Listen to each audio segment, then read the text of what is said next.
Moving on to the next question, जो बहुत लोगों ने पूछा है कि ये यतिन ओझा की चिट्ठी के बारे में क्या मीडिया लिख रही है, मतलब ये है, हो क्या रहा है ये बड़ा इंटरेस्टिंग है। एक सीनियर एडवोकेट हैं गुजरात के, श्री यतिन ओझा। कहा जाता है कि वो अमित शाह जी के बहुत नजदीकी माने जाते हैं।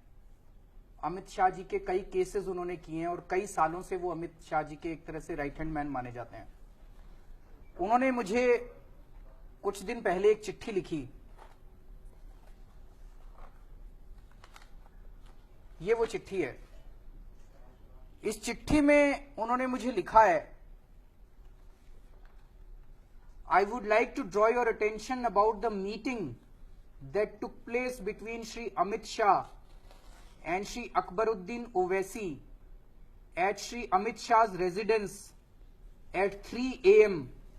on the morning of 15 September 2015 कि 15 सितंबर 2015 की रात को 3 बजे अमित शाह जी के घर पे अमित शाह जी और अकबरुद्दीन ओवैसी के बीच में मीटिंग हुई।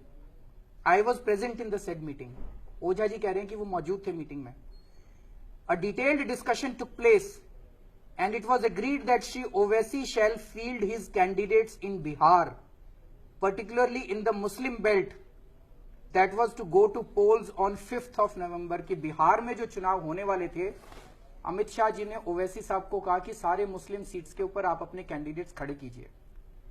It was also decided that Shri Owaisi will vomit poisonous communal speech, the script of which shall be written by Shri Amit Shah, which may have potentiality to result in communal divide in the society.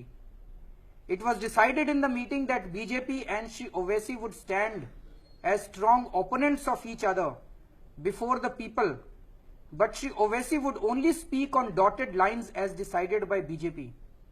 Shri Owaisi will take strong communal line and his speech would create an atmosphere of hatred resulting in communal tension. The present speech delivered by Shri Owaisi in Hyderabad to extend his help and support to IS operatives also appears to be a part of aforesaid strategy. तो ये उन्होंने चिट्ठी लिखी थी जिसको social media में भी आई और सब लोगों के सामने है। अब मुझे नहीं पता ये सच है क्या है। अगर ये सच है तो बहुत ही खतरनाक है।